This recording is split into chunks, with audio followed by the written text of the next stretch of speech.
I've had an amazingly rich and diverse sort of career up to now. Everything from sausage making to banking, Formula One, international shipping, all sorts of bits in between. And it's been a great journey, and I've learned a lot along the way.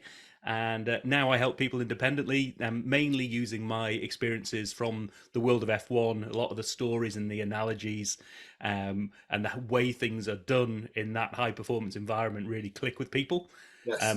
But I also like to bring in little things from the sausage making days, from all sorts of different experiences that I've had. Because I think that is a great way that people can shift their mindset a little bit and think about things like just that different angle gets them thinking, oh, I haven't thought of it that way. Right. And that helps just to move. Salutations, folks. It's Audley Stevenson, and I'm back with another edition of the most audacious podcast the internet has to offer.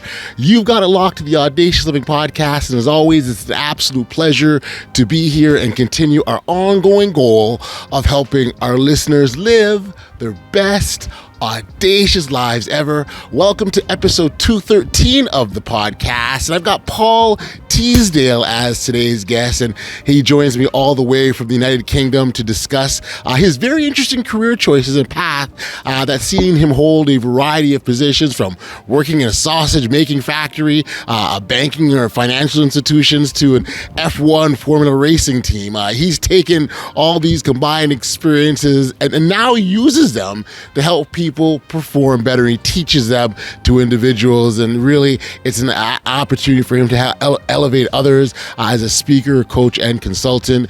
It's an absolutely fabulous conversation. He shares some fabulous lessons that I'm certain that you'll all appreciate. So without any further ado, here's my chat with Paul Teasdale. Enjoy. Hey, Paul, thank you for joining me today here on the Audacious Living Podcast. It's an honor, privilege, and a treat, my friend. So thank you for being here. Well, thank you for having me. The honor is all mine, sir. Awesome. As I said before we click go here, I really appreciate these conversations and for just the fruits that come out of it. And, you know, as long as I've been podcasting, I come out every single episode, I'm like, man, that was really cool, or something I can take even from my own life. So I'm the one winning over and over and over again. So it's a lot of fun. And you know, on winning, you certainly know a little about that with your background, particularly in the F1 space and all that comes with that. And a couple of other really interesting stops along your journey. And so maybe as a starting point, because this is going to want to know, okay, so what does Paul Teasdale, what's he all about? What's going on? So maybe we can fill him in a little bit of what you do. Yeah, and a little bit about what I do. I help people perform. That's my angle. I love helping people understand what they can do and how they can get there, and that works for individuals, teams, and organizations. I've had an amazingly rich and diverse sort of career up to now. Everything from sausage making to banking, Formula One, international shipping, all sorts of bits in between. And it's been a great journey, and I've learned a lot along the way. And now I help people independently, mainly using my experiences from the world of F1, a lot of the stories and the analogies, and the way things are done in that high performance environment really click with people. Yes. But I also like to bring in little things from the sausage making days, from all sorts of different experiences that I've had. Because I think that is a great way that people can shift their mindset a little bit and think about things like just that different angle gets them thinking, oh, I haven't thought of it that way. Right. And that helps just to move things forward to the next level. Gotcha. Now without question, you know, Formula F1 racing is probably one of the coolest things on the planet. But I want to start sausage making, man. Like, how did you land there? And when it's all said and done, what do you learn from the life of a sausage maker? Yeah. Well, it all came about, actually. My first job that I took out of university, I did an engineering degree. I joined an engineering-based company that were repairing and fixing aeroplane engine parts in a business improvement, process improvement role. And it was supposed to be a graduate scheme. It was a great company, but it was fairly slow, and their graduate scheme wasn't really a graduate scheme. And so I wasn't getting the benefits of, you know, everything that you expect from a graduate scheme. Certainly over here in the UK, we've got some great ones that allow us to learn as a manager? How do you become a manager, a leader, when you're just coming into the world of work? And so I decided to take that upon myself and say, right, I'm going to help you build a proper graduate scheme here. I'm going to help you design and implement a graduate scheme that helps your people and gets the most benefit for the organization. And in the process of doing so, I had to do a lot of research as to what's out there, who is doing a great graduate scheme, what does that look like? Right. And as well as helping them to implement their own, I was like, I'm missing out here. Why, by the time I've got to the end of this first year helping them to implement this graduate scheme, I don't get any of the benefit. So here's a great way forward for you, that particular business. I'm going to move on to one of the great graduate schemes that I saw, which happened to be with a food manufacturer called Kerry Foods. That one of the things they do is they make a lot of the key branded sausages here in the UK. So I landed a production management role there.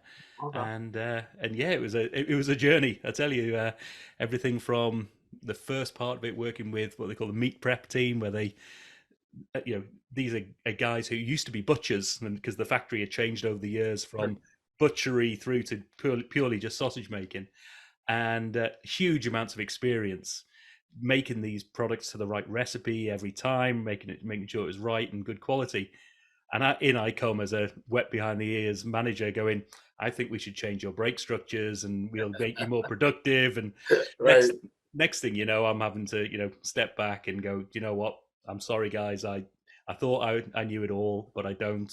Please accept my apologies. Let's move forward and see where things are at. And yeah, it was a really great learning experience, and learned a lot about people management, managing different shifts, managing different line leaders, and the relationships that go along with that. But a lot of the stuff that I took, I talk occasionally on what I call how sausages change banking. Okay. And when I went into the world of banking later on in life, I got an opportunity there. I took this view of, if I was making these loans and these credit card applications, as it was, and I was making them as if they were sausages, how would I go about that? How would I measure and manage it and understand that performance? Okay. And so it's like, well, a loan is different to a credit card.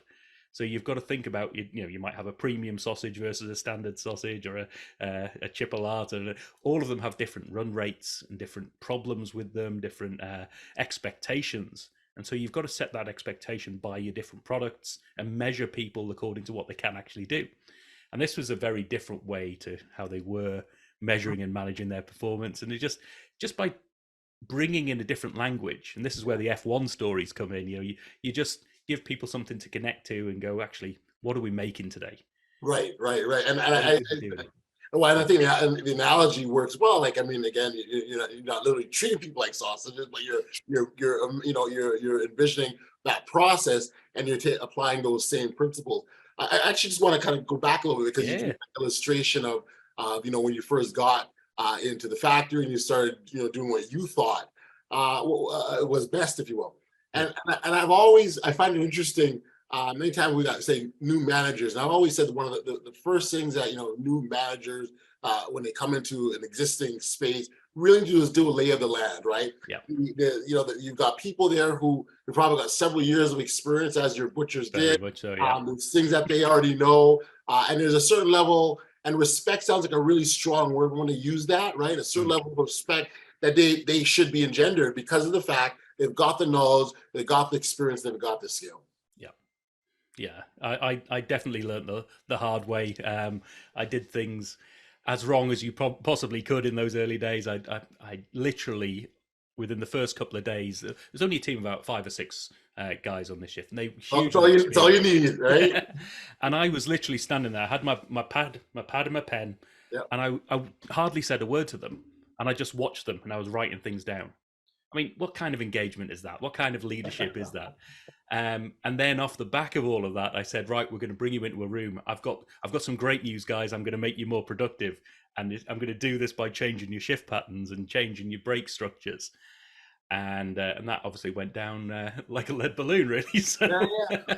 And what's funny about that is I don't doubt in my mind for a second that you were making those suggestions because you wanted to do the best possible job. There was no maliciousness or mean spirit, anything like that. You just thought this was the way to go, and obviously you touched on the no engagement didn't help, Yeah. but you were going with what you thought, and I think that really speaks to the fact that so much of what we do in life is literally like on the job training. It really is, right? Like you can read all the books and listen to podcasts and take the courses on being effective management, but until you jump in the water, you don't really know. Yeah. No, I learned a lot of lessons, and one of the key things I'll often talk about is be humble and be kind. You've got to be, first of all, you've got people doing whatever role they're doing. They might be in the meat prep team. They might be cleaning your floors for you in the evening. We had an evening cleaning shift. Sure. Now, these people are playing an integral part, each and every one of them, in making sure that your operation operates as well as it possibly can do. And everybody's coming at this from an angle of they want to do their best in whatever that means. And if as soon as you aren't humble about that and you assume things about people, and you start putting things on without having a conversation, and sometimes it's just about that initial conversation. What matters to you? What is it that drives you? What would make this better for you? So that we can have a win-win situation here, and we can do that. So, and yeah, learned some valuable lessons, probably the hard way, but hopefully they've stuck with me over the years. Well, it certainly sounds like they have, because you're able to now articulate them and pass them along. So I think you probably retain more than you realize. Definitely. So the F1 component now. So you did this sausage thing. You jumped in the banking world. You said you had a couple other jobs. Maybe there's something else sprinkled in there. Yeah. But then you're in this race car that goes up to 200 miles per hour. Oh yeah, when it's not operating properly, it might do 200. Yeah, so let's be very clear, and people who see this on the video or see my picture will realize very quickly I'm not a Formula One driver. They are premium athletes, they really are, and they even to get into one of those cars, I often said that you could possibly get me into a car, you certainly wouldn't get me out of it. Because it's such a tight enclosed space, and it's crazy. But I was living and working in New Zealand at the time, and my wife and I decided we're going to move back to the UK. We had family over here, getting older, and we're like, right, if we don't move back now, we never will, and we'll start to get into to challenges, should we say?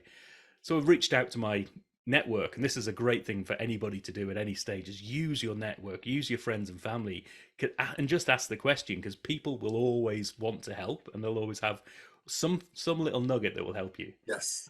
And I sent a message out to loads of my friends and said, this is the sort of work I do improvement work, I do sort of consulting type work, helping people perform. And so does anybody know of any good jobs that are going out there, or any good companies that I could talk to? Because you can always be proactive with these things as well. And a friend of mine used to run, in fact, he still manages the simulator at McLaren. So we've got a multi-million-pound simulation team, and they sit there, the car in a virtual environment. It's a physical car, sort of on multi-axial controls. And so when your driver sits in there with a big screen in front of them showing the particular race that they're looking at, they feel as if they're actually in the race. And it enables you not only to do training for drivers, but it's a bit like you'd see a flight simulator for an airplane. Yeah. But you'd also make changes in that virtual world that people can then test and see what they feel like, and do all this stuff. Some amazing technology and some amazingly great insights. Mm-hmm. And my friend was running this team, and he said, I think there's somebody in the other side of McLaren here. I was just talking to him the other day, and he said that he's doing some of this work by himself, and he wants to build a team. So why don't I just put you in touch, and you can have a call? And so that was it. One conversation led to me flying back over from New Zealand for an interview, and yeah, it was an amazing opportunity. And was this something you had ever thought of before? Or? No, I mean, one of the first things I actually say, and I'll always be upfront with this, is I'm not a Formula One fan. Well, put it this way, I wouldn't call myself a Formula One fan. I've learned a lot, and I do love the sport, and I still follow it. But Formula One fans are fanatical. And you're in Canada, right? Is that? Yep, Yeah, yep. yep. And it's the Canadian Grand Prix. That's correct. And so you'll start to see this stuff coming through, and the fans are just like the knowledge and the love of the sport in general, but the love of the detail behind it. It far surpasses anything I could ever do. And so it was one of the first things I said in the interview is, look, I don't know much about Formula One. What I do know is about performance and about bringing the ways of working to other people and Mhm. bringing different perspectives and facilitating and all the other bits of work. And so it was just one of those right time, right place, because like sometimes a business doesn't need that anymore. They've got all of the, Yeah. it's almost a danger at times. You've got so many. It's one of the things I said. You've got some really, really smart people in this business, really smart. Now you need me to balance it out. um, and it is just that case of you need a different perspective. You need different outside Yes. influences at And times that's just to yeah. give you that balance. Yeah, no, and perspectives are so important. I mean, it's easy for us to think that we've got all the answers in our head, we know it all, we've got the insight and information and the knowledge. But the reality is, the introduction of other perspectives, and we can keep this within the scope of the organization. It only Yeah, makes it only makes the organization richer, right? Uh, indeed. and then also from an inclusivity standpoint, that's just so Mm, important, right? Like you're getting perspectives that you may never ever have seen or understood because you don't have that viewpoint. So yeah, I can't say enough of the importance of perspective. yeah. I mean, a lot of value of any coach, any performance specialist is asking questions, and it's asking questions, and a great place to ask questions from is a place of ignorance. If you don't know, then you've got to ask because it's a really good thing to put yourself back in that position if you can in your Yeah, own life or in your yeah, own organization and just say, if I was a 6-year-old or if I hadn't ever seen this before, what would I look at and think yeah, differently here? It's like, why do yeah. you do it like that? It's those perspectives that really help.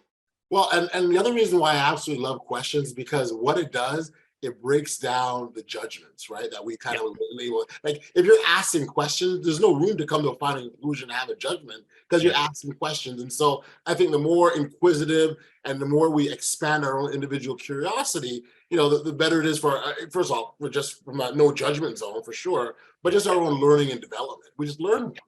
yeah, precisely. And yeah, it was great because I got to work. My role in McLaren was essentially to take their ways of working out to wider organisations. So I'd often say that I was enticed from living and working in New Zealand. I was right next to the beach.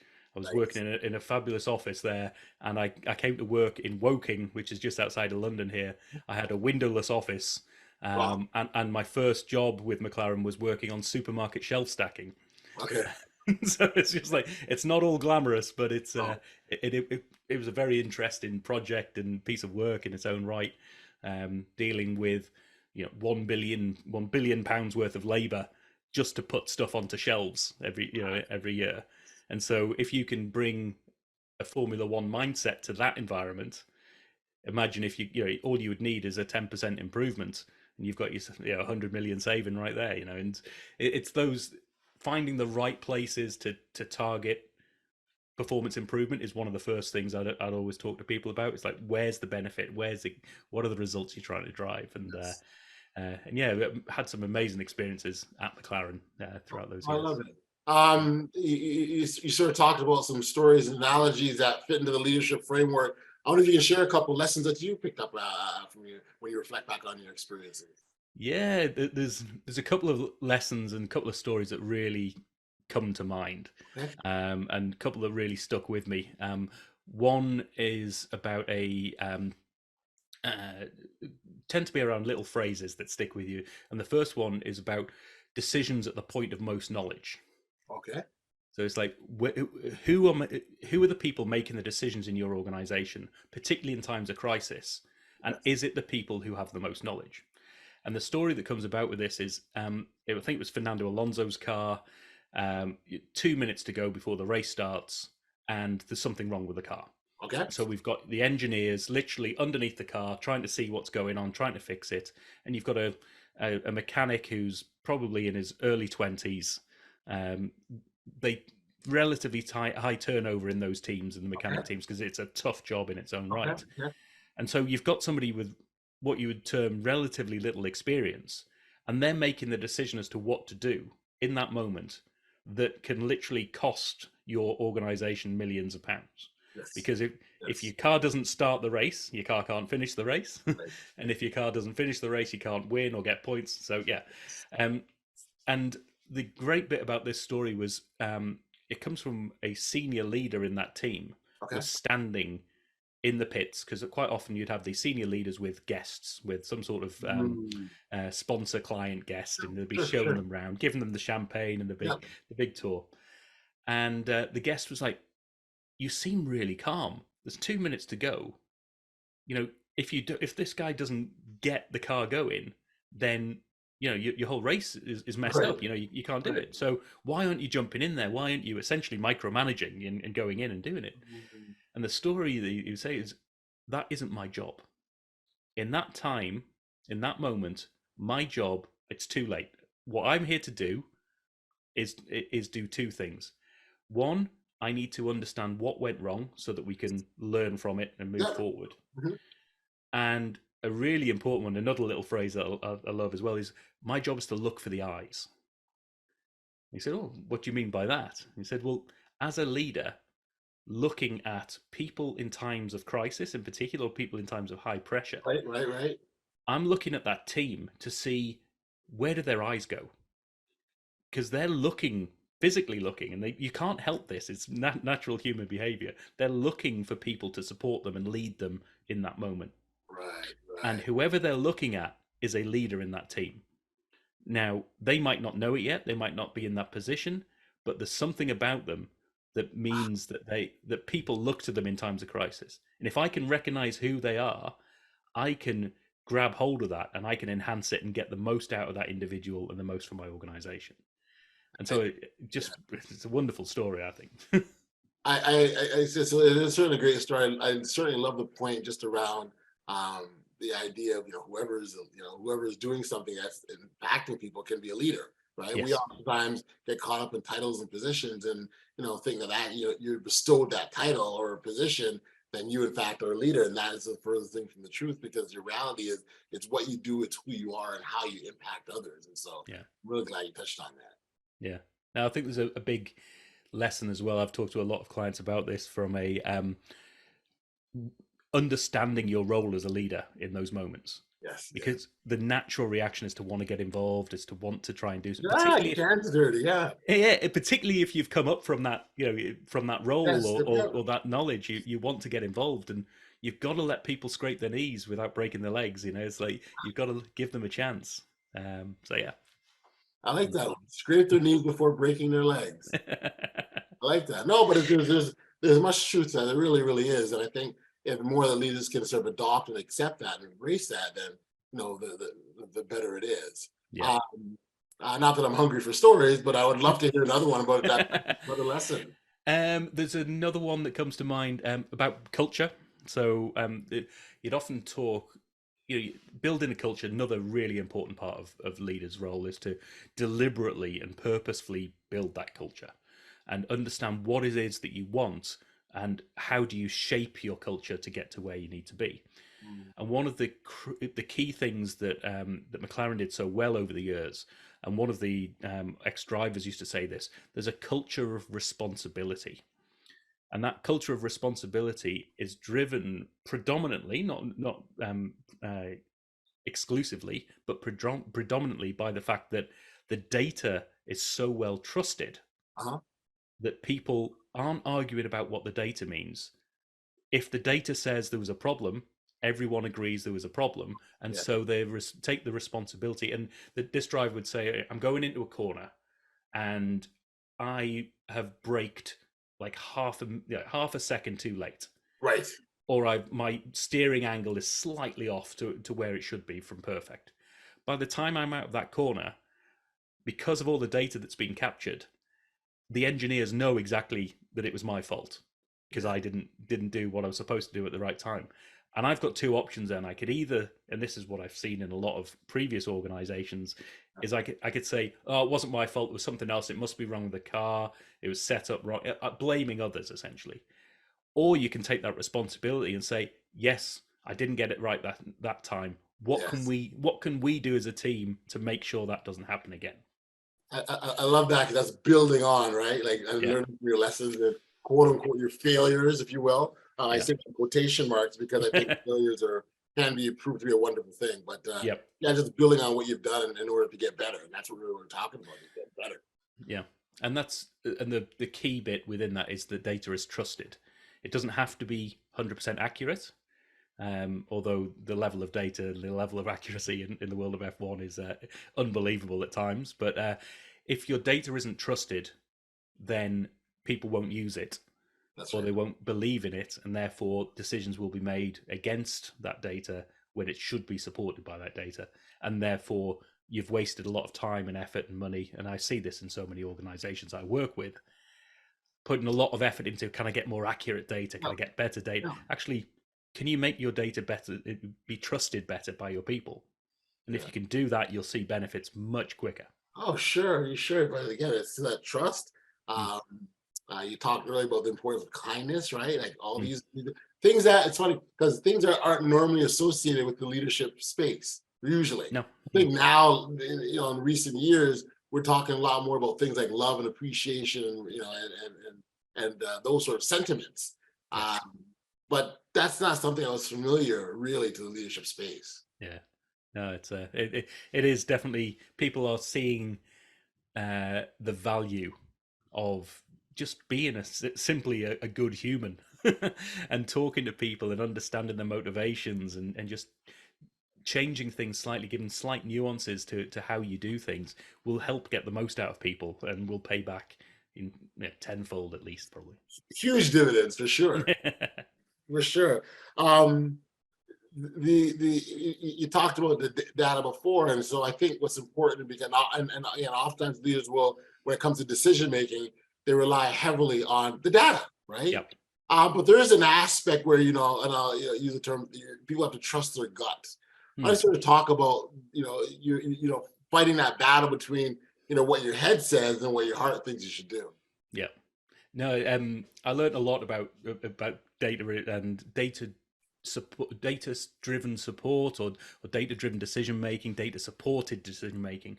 But ultimately, the world of F1 is that world of there's a human in the loop. That's the phrase they use there. It's not automation. It's not just a case of, right, we're going to use this data to say, right, all the data says we need to pit the car now. So let's just forget about having a conversation. We're just going to pit the car. Yes. What the approach that's different, and the sort of nuanced approach that really makes the difference, is the conversation they will have in that moment is, what do we know outside of this data that we see in front of us that means we wouldn't go with the data-driven approach?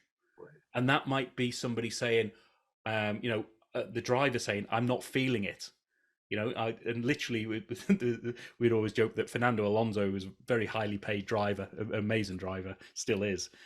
We'd say the most expensive sensor on the car was his butt, because how he felt the car, yes, and the feeling that he got was, that is a nuanced sensor, because he was able to determine what that meant. It was sliding too much, or it didn't feel right in the corners. That is stuff that you can capture a lot of data, but if you haven't got the ability to pull all that together in the moment and the context, which it takes huge amounts of computing power. So if you've got that experience in your business, try changing the conversation around a little bit to say, tell me from your experience why we wouldn't go with this decision. Right. And knowing that people will oftentimes give their viewpoints based on their own frame of reference. Yes. So I've gotten that wider perspective. I'm open-minded. I'm not judging. I'm asking questions and being curious. My answer will be very different from someone who is holding on to resentment, or maybe there's some childhood matter they haven't let go of. Like, there's going to be a clear difference. Yeah. No, I saw it a lot. We did a lot of work with the oil and gas industry and oil drilling. and that industry is renowned for the person with the latest experience of that problem. Yes, yes, yes. You know, no matter if they solved it or solved it properly the first time or whatever, you know, it's very much a case of, you know, it's about the experience shines through too much at times. Yeah. You've got to use that, but use it in a way that is supported by the data that you have. Gotcha. So it's not relying solely on it, but using it. It's almost like, you know, like you got a whisper in your ear and you hear it, but you still move ahead. You're not ignoring it, you're acknowledging it, but I'm relying on it. Exactly. So it's a very different decision. It's like I'm making this decision. I know you said that, and I know your input was this. I'm still going to go with my leadership decision, and that's my role as a leader to make the final decision. So being decisive is a critical part, and I had to make a decision in that moment based on everything that I had. This is what I've gone with. Gotcha. Yeah. So in the sort of the F1 world that you talked about, I'm wondering how long did it take you to sort of realize these lessons as they were popping up, or was it a moment or something that you had to develop? I mean, I had an amazing boss who had been in McLaren for a number of years, and he was able to tell me a lot of stories, and a couple of key people that I worked with at the time were able to share their stories and share their experiences. As we were working with clients, I get to hear how they present some of their stories and share some of the ways of working. And so we're able to pick up on things there. I think the moments that really clicked were when you're having those conversations with particularly a client. I remember one working with a drinks manufacturer who was thinking of investing heavily, sort of tens of millions of euros, though Right. European based, on new equipment in order to get more data, with the thinking that more data, better performance. Right. And I'd heard this approach before, but it never really clicked until I had this conversation, which is actually what the world of F1 does. It's hugely data driven. There's loads of data, massive amounts of data around. Yes. But how they decide on what data to have puts data last. So you start with what's the performance you're trying to drive. So what are the results that you're after? And what's the context of those results? Yes. So it's not just championship points, it's also championship points, and we want to be a sustainable business, and we want to drive fan engagement. So everything you want those and sort of pieces. So it's what are those key strategic drivers for your organization, as well as the results that you're aiming for. Gotcha. And once you understand those, you go to the next level, which is about actions. What are the things that you can do, the levers at your disposal to push and pull? Then who are the people associated with making the decisions on those actions and putting them into practice? Right. So who are the teams? How are they operating? How are they motivated? How do they work together? Have you got the right skills in place? And then the next question is the critical one, which is what insights do those people need in order to make the best decisions? Yes. We got to arm them, right? We arm them. What are we giving them, right? That's really interesting. And then that insights differs from the next final level, which is data. What data do you need to drive those insights? And what I mean, by the way, I'll define data as the sort of the ones and zeros. It's the facts and figures. Yes. It might be words. It might be but it's the stuff that describes the situation. Information is the next level where you start to give it more context, and you might hear this. Most organizations work with information. They work with reports, quarterly reports, graphs about performance, and things like that. But what very few organizations do well is provide their people with insights. Yes. And an insight is all of that information pulled together in such a way that it supports the decision being made. There's a great example of this within the F1 space. If you go to mission control, which is where they decide what they're going to do in the race. Okay. So quite often you've got literally seconds to decide what's going to happen. So there might be a safety car come out, or there's a crash in front of you. You suddenly get a puncture, whatever's happened, what do you do? And one of the key decisions, do you pit the car now, or do you keep it out on track? Right. And of course, there's huge amounts of computing power going behind the scenes to simulate all of these things and see if this happens now, what should you do?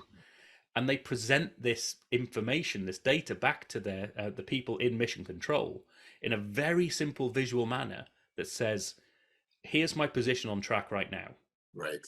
And by the way, I'm not going to give you that. I'm going to give you it on a map, like a physical position. Let's see, right. But they also translate it into time and the time difference around the track, because when people make a decision, physical distance is different if you are on a straight versus on a tight corner. So if you're saying, right, I'm 10 meters behind the car in front, well, I've then got another layer to say, well, am I on a straight? Am I in a corner? Where am I? Because actually what makes the difference is how many seconds, or milliseconds in this case, am I behind or in front of the driver in front of me. And so if you can translate that data for your people from what it is now into something they actually use for a decision, and put it up in front of them, and this is what they do, they put the simulation up and say, now in this live update, if you were to pit now, you would come out here in front of these cars, or in what we call clean air, so there wouldn't be any cars around, or you'd be bunched up in among, and all of these things affect the decision as to what you're going to do, but you've got it in front of you. And that's the data supported decision that I talked about earlier. The data in front of you says, pit now, but you're making a decision, actually no, because there's too much around me, this is what's happening. I've just heard from my person on track that it's starting to rain, even though the weather forecast doesn't show that, so I've got some live updates. So all of these things come into play. Well, I'm hearing trust, I'm hearing communication, again, perspectives, again, all the things that are necessary. And so for a leader, you step into a situation, you need to arm yourself, and it's essentially what you've got to do. You got to arm yourself with these useful tools. Like, I mean, use the analogy of a toolbox, right? And when you open that up, there could be a hammer, there could be a saw, there could be a wrench, there could be a screwdriver. It's what you need in that moment. And it's also important to point out that, what you need in that moment doesn't make the other tools less important. You just don't need them right now. Yeah. And you've got to have them, because when you need them, you need them. That's right. I imagine trying to get something hammered in with a screwdriver. It's just, it's not I mean, if you, I've got another slight story on that as well, to give it a bit more context. So this was working, funnily enough, with a hospital. So we, as part of the McLaren work, all these different clients and businesses that we worked with. We were working with the university hospital over here in the UK about prostate cancer, and can you map and simulate what they call the pathway? So if I come in and make these decisions at certain points in the pathway for certain treatments or certain approaches, what's the likelihood of outcomes going in one direction or another? How do I present the information, the insights to help people make those best decisions? And we were sitting in what they call a cross-functional panel, where they have oncologists and phlebotomists and all sorts of people sitting around. Really clever people talking about the sort of 50 clients that they're dealing with at that particular time. And they're going through each one of them, with it being prostate cancer, all of the patients are obviously male. And yet everyone's got a report in front of them, printed out.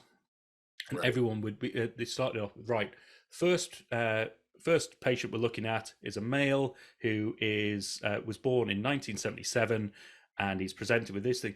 And that first couple of seconds, you just see people either looking up or looking down at the page and trying to calculate. If it's 1977, then 45, 46, 47. And by the time they said that and realized, you're 45 years old, 46, whatever it might be, depending on the time of year, then they've lost half the rest of the conversation. Yes. And so you've said that they're male. Well, there's no need for that, because we're purely dealing with male patients here. You've given information, or you've given some data actually to say this person's date of birth is this. What people actually need in making the decision, it's important to know, am I dealing with a young patient or an elderly patient or someone in between? And so there are particular age brackets where you would make a different decision based on that, because if the likelihood of success, all the rest of it. And so what we should be giving people is, we've got a patient here who's in the 40 to 50 bracket, because and then presented with all these, visualize the rest of their symptoms or stats. And simply by taking the report, what most businesses would see is valuable information. I've got a printed report that's in black and white, and it's just got numbers and words on it. Actually change that into a visual piece. Where on the scale of age groups is this person? Where, when we talk about their, and because you've got different experts in the room, a phlebotomist would be talking about their blood pressure being something, or the blood something to do with their blood anyway. That's what phlebotomists do. And so they know what they're talking about. Yes. When you say that their levels are X or Y, everybody else who's got a different specialty is going, is that good? Is that bad? I don't know. And so present that information in a way that shows, where on the scale are we? This person is a 15, and actually anything over a 10 is bad. Or this person is a 15, and anything below 20 is great. And so immediately you're giving context to the same data and helping people to make a decision to say, and it might be a combination of things. It's that blood type and blood pressure and different symptoms together. Yes. Make it a problem. So let's visualize those things and pull it up so that people can make better decisions. Yes. And again, it goes back to that decision-making model that you use. And, I think because oftentimes, like depending on the situation, how much time you have to make that decision, how much time you can dedicate to garnering or gathering more data or more facts that can help you. And other times it's got to be in that moment. And so, the in the moment one is what makes people antsy, because they want to make sure, like, again, much like, when you first arrived in the butcher shop, or you with those butchers rather, you people are trying to make do the best they possibly can, and they want to make right decisions. Yeah. I think the important part of this is being prepared to accept the fact that in that process, although it's well intended, that you might not always make the right decision, and you might make mistakes. Yeah. But that's not the end of the world. No, precisely. And I maybe even take it a bit further. You will make mistakes. It's guaranteed. Yeah. And so how you deal with them and the humility that you bring to that is a big lesson I've learned over the years, because it's you haven't got all the answers, no matter how smart you are. Well, you talked about humility and kindness right off the top, so it makes circle back to that. Now on this podcast, we oftentimes talk about the things that we can do to live our bold, audacious lives, and oftentimes it's that very first step forward, Paul, and that we've got to do to get to where we need to be. Your sort of first step into the foray of F1 racing, when you knew nothing about it, that would qualify as pretty audacious, because you didn't know what was happening, but you took that first step anyway. I want to sort of touch upon sort of the importance of us demonstrating boldness in our action. No, it's really important. And I think often for me, it's come as a I don't know if I wouldn't call myself arrogant, but certainly ignorant of of things, where it's never occurred to me that because I've never seen myself as needing to know everything. Yes. Then I'm always open to go in. I'm doing some work at the moment with a brake fluid manufacturer. I've worked last year with an organization that is a public sector business that works on teaching English around the world. So if you bring your real value and understand your real value, then it helps you to be bold and go, actually, the same approach works in different ways. My value will help people, and I don't need to be anything else. I can learn, and I can get better, and I can learn more about it, but I'm going to add value by bringing my perspective on things, and everyone's got their own perspective. And if you can tap into what that is for you and how you can help, then that has been the thing for me that's helped me make those what certainly in retrospect would be bold decisions. To go independent after working with McLaren for so many years, and it's like, that's a big step. Yeah. But having the confidence and the belief in yourself is a critical element. It certainly is, and that's the part that makes it all so exciting, right? Like, you never know it's totally around the corner, but you go anyways, and so that's very, very cool. Paul, this has been like an awesome chat. I really appreciate you spending the time with us. I want to ask you just before the last question before you go, and your I guess what I'm really curious about is sort of your impressions. going into and coming out of it, the F1 world, right? What was that like? Because I would imagine those were two different perspectives and they were totally two different thoughts. Yeah. It was an amazing experience, and some of the smartest, like literally the smartest people I've ever had the pleasure to work with, in the level of they knew their detail and they knew their value and their approach to things at a level that I haven't seen since and haven't seen before. It's the people in the modeling and simulation team.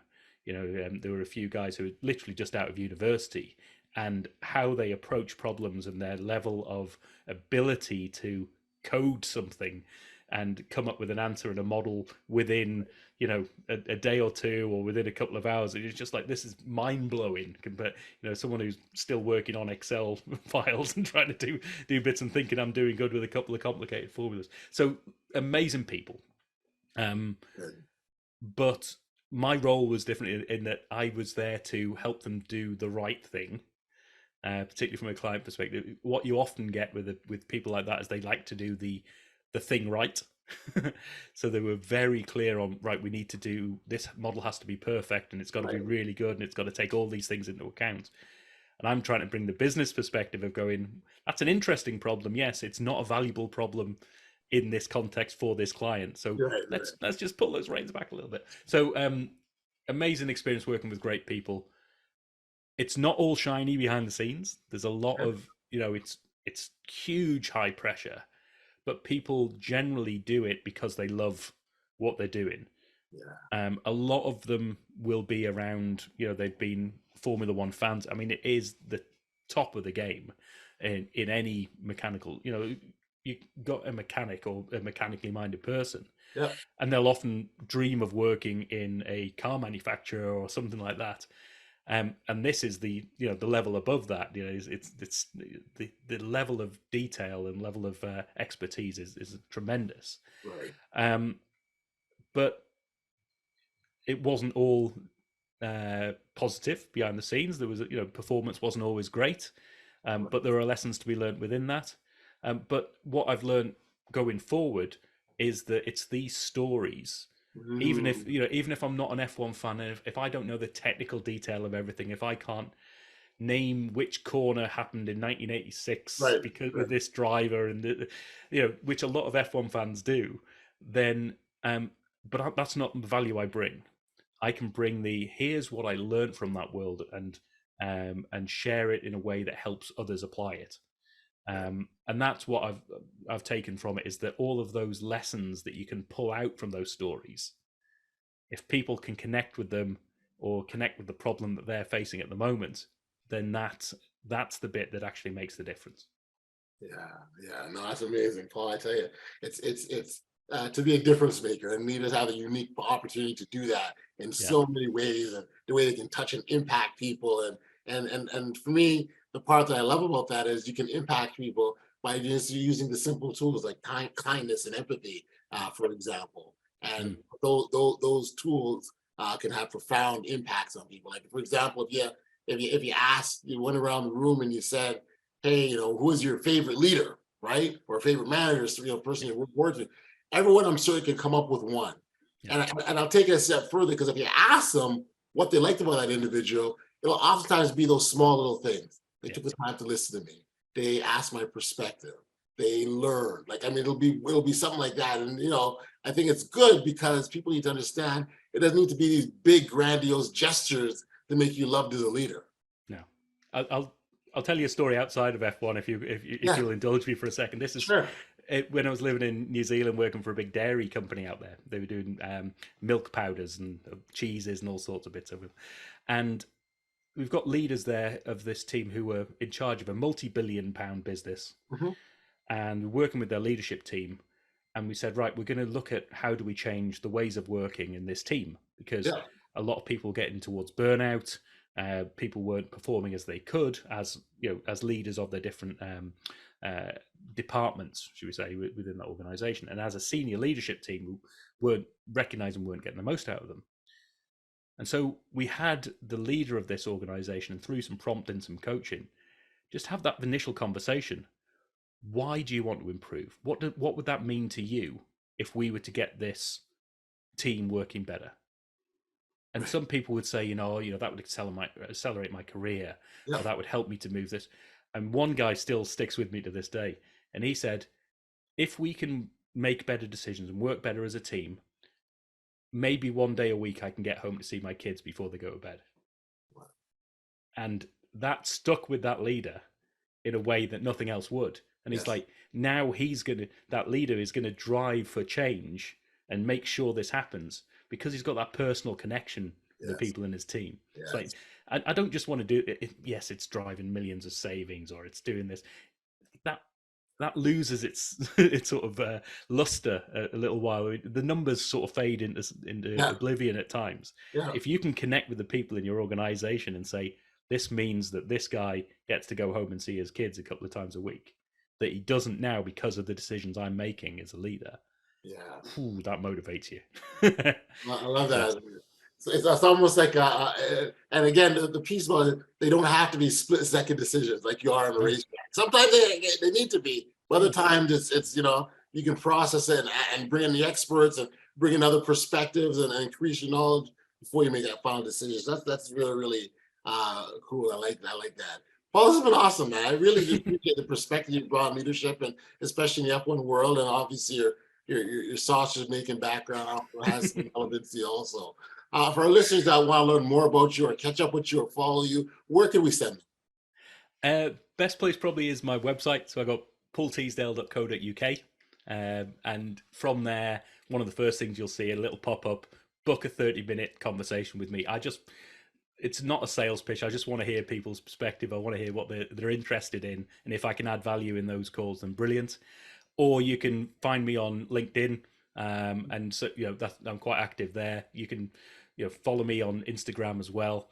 Message me at any point. I'll always reply, and I'd love to connect with people and just see what their challenges are, and if I can help, or if I know people who can help elsewhere. So that's what a big part of it is. That's right. Sometimes it's not who you know; it's who the person who they know, right? Yeah.